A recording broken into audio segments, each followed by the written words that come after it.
fayyadamuudhaaf asitti kana bantu marsariitii Hayyuu Akaadaamii irra dhuftu. Marsariitii Hayyuu Akaadaamii irratti yoo jalqaba dhuftan loogiinii kana yoo tuqxanii rejistarii kana yoo tuqxaniittan kanatu isinii dhufa. Yookiin immoo hayyuakaadamii.com/user account ka jedhu jira. User account keessa yoo seentaniittan kana dhufa jechuudha. Kuni ka dura itti galleeru loogiin gochuuf yoo galmooftanii raattan username password yoo hin galmaa'in immoo asitti unkaa kanatu jira ka registration yookiin sign up unkaa kana guuttu unkaa kana guuttaniiti asitti nagahee attach gootu ka kafaltiidha kana agrii gootaniiti nuuf erguu dandeettan jechuudha yoo haaraa ka galmooftan ta'e. Amma warra galmaa'e warra approve maqaan isaanii ta'e warra maqaan isaa deeniiti ta'e warra kafaltii raawwate waan ta'eef ammatti warra kafalee akkaawuntiin hojjetuuf approve ta'echaa Hayyuu Akaadaamii user yaradha password isaa si galchina remember illee gochuu dandeenya yeroo biraatiif akka nu yaadatu login goona jechuudha. Login goonee yoo jenne akkaawuntiin amma haaraa eegalaa jirra bifa kanaan nuuf bana yoo nuuf banee jedhe kanoo amma memberii keessa seenne Hayyuu Akaadaamii keessa seenne koorsiin nuti irrool itti taaneerru asumatti nu dhufa. Ammatti koorsii irrool ta'e hin jiru gruppii A'dha jechuu Hayyuu koorsiin gruppii A keessa gadhiifame waan hin jirreef hunduu duwwaadha jechuu. Member activity jira, notificationii garagaraa as keessatti yaadannoo garagaraa notify isin godha. Invitationii yoo jiraate invitationii yoo gruppii wayii akka join godhamu namni invite isin godhe as keessumatti argattu. Settingii keessan as keessaa settingii isaa wantoota barbaadan ilaaluu dandeessu set gochuu dandeessu yookiin qindeeffachuu waan barbaadan jecha. Kana keessatti emailii keessan passwordii keessan jijjiiruu yoo barbaadan emailiin keessan profaayilii visibility profaayilii keessanii ol guddifachuu yoo barbaadan as keessatti jira. Email notification garagaraa akka isinii dhufu waa'ee Hayyuu irratti notification akka isinitti ergamu asitti on gochuu dandeettu. Waa'ee Hayyuu akka isinitti ergamne yoo barbaadda off gochuu dandeettu. Data import export gochuu dandeettu. Akkaawuntii keessanillee delete gochuu dandeetta gaafa barbaadanitti kunoo delete your account isa jedhu jechuu.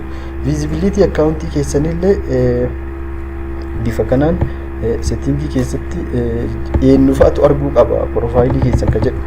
Profaayilii keessan namni eenyufa akka ilaalu barbaadan ka jedhu. Export data waa as keessatti hojjettanillee data backup fudhachuu dandeessan jechuudha. Fakkeenya assignmentiin garagaraa yookiin immoo hojimanneen garagaraa isiniif kennama. Hojimanneen wantoota garagaraa isiniif kennamu as keessatti data keessan yeroo takka export gochuu dandeettu. Wanti jalqaba akka login gootaniin akka akkaawuntii keessan seentaniin as biratti isinii dhufacha user akkaawuntiin detailii login log out bakka kana qabdu gara harka mirgaarra. Garuu immoo jalqaba maaltu isin barbaachisaa bakka kana dhufuu qabdan. Gama kanatti dhuftaniiti amma studentiidha kun studentii keessatti koorsii an irra itti ta'e message an qabu message nama waliin haasoftan membershipin keessan gruppii kam keessa akka jirtu feature di koorsota anna barbaachisa jettanii feature favorite gootan yookiin immoo ka jaalattan gruppii kamiin keessa akka jirta assignmentii hojjettan akkasuma immoo enrolled quiz garagaraa ka keessatti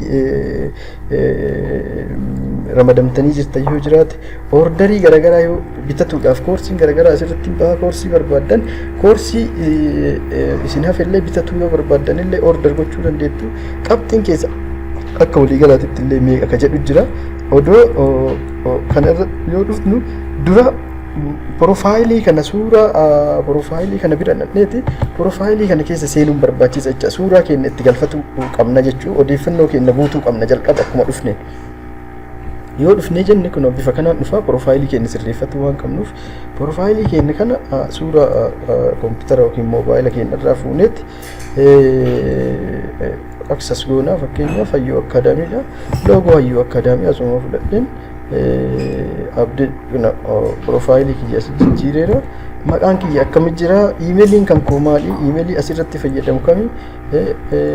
Ibsi gabaabaan lakkoofsi bilbilaa barbaachisaa ta'e wantoonni barbaachisaa wantoonni update gochuun irraa eegama jedhee ayyaadu bifa kanaan asitti kaa'ameera. Kan asitti haaromsuu danda'a irra deebi'ee jechuudha.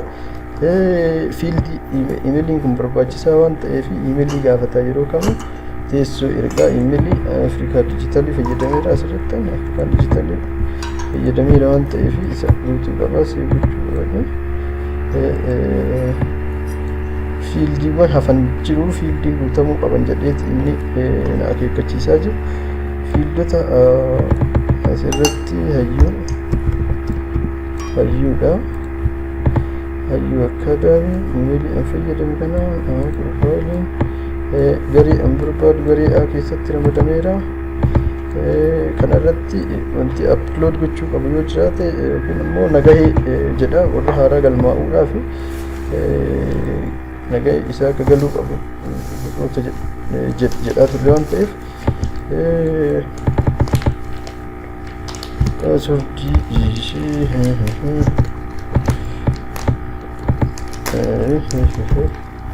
update goona.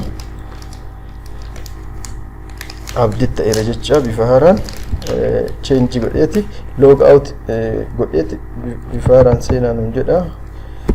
Hayyuu akkaadaamii paaswordii kennan galchina. Paaswordii sanii seena deebine jechuun amma successfully redirecting jedhara login godhaa jira obsaa dhiibna. Achi booda erga keessa seentanii booda bifa kana isinii dhufa jechuun ilakanoo profaayiliin keenya duraan duwwaa ture amma jijjiirameera. Profaayilii jijjiirame san as keessa dhuftaniiti barnoota keessan barnoota ilaallachuu guyyaa guyyaan maaltu akka hojjettan wantoonni asitti hojjettan hundinuu ajjalatti galmaa'aa waan ta'eef wantoonni hundi waan mul'atuuf of eeggannoo gochuun barbaachisaa. Wantoota hin taane keessa seentanii wanta jechuun barbaachisaa miti. Barnoota keessanitti xiyyeeffachuu qabdu jecha kan irrooddi taatan yeroo jalqabaa isa irroolli ta'ee progreesiin jiru maali waan jiru asirraa ilaaluu dandeessu. Barnoota keenya yoo ilaaluu barbaanne asiin imeelii yookiin immoo inboxii meesejii garaagaraa yoo ergamee jiraate as ilaaluu dandeenya. Membershiippiin keenya garee kam keessa jira, garee nuti itti ramadamne as keessatti ilaallachuu dandeenya. Fakkeenyaaf amma kun ramadamee hin jiru waan ta'eef request choose level filachuun nu barbaachisa. Ofiillee request gooneeti gaafachuu dandeenya. Garee keenya ramaddii nuun kennamee hin jiru waan ta'eef jechuu akkaawuntiin kun haaraadha. Gareen kan ani garee haaraatti irra ta'uu barbaada geetiin na'u yoo jedhe kafaltii na gaafata. Warroota kafaltii raawwatan immoo membershiippii isaanii galchinee jirra waan ta'eef check out godheeti kafaltii isaa kafaltii ganaatu jira. Kafaltii kana raawwadhaadha. Kun amma cheekii isaa kafaltii nu gaafata bifa sanii adeemaa. Garuu immoo nuti amma garee ramadaa jirra waan ta'eef ijoollee akkaataa kafaltii isin raawwattaniin gara fuulduraatiif barnoota isinii ta'a jechuun guruppii keessan bifa kana ilaallachuu dandeettu. As keessaa achirraan darbeeti guruppii ofiillee kireeti gooneeti itti wal dabardee keessatti mari'achuu hin dandeenyayyuu ammatti sadarkaa sanitti hayyama isiniif kennaa jirru nuti ofii keenya kireeti gooneeti itti ergaa jirra waan ta'eef kanarraan kanaaf assaayimentii yoo jiraate as keessaa argattu. Barnoota keenya bifa qindaa'een as keessatti ilaallanna. Barnootni garaagaraa yoo jiraate ordarii garaagaraa barnoota dabalataan barachuu barbaanne yoo order goone bifa kanaan hordofuu dandeenya waan ta'eef adeemsa kanaan barnoonni keenya har'a eegaleera. Yeroo muraasaan booda barnoonni tokkoffaan kan isinii gadhiifamu ta'a. Kun hayyuu akkaadaamiidha. Hayyuu akkaadaamii.com irra seentanii galmaa'uu hin irraanfatina. Hiriyoota keessan namoota beektaa affeeraa. Barnoota bu'uura teekinooloojiitii fi intarneet irraa galii argachuu irratti xiyyeeffannoo goone barnoota dabalataa immoo akkaataa daldala biizinesii akkaataa adda duree ta'aniitii biizinesii dhuunfaa hojjechuun danda'amu irratti leenjii gabaabaa kennaa jirra waan ta'eef ulfaadhaa galatoomaa isiniin jenna.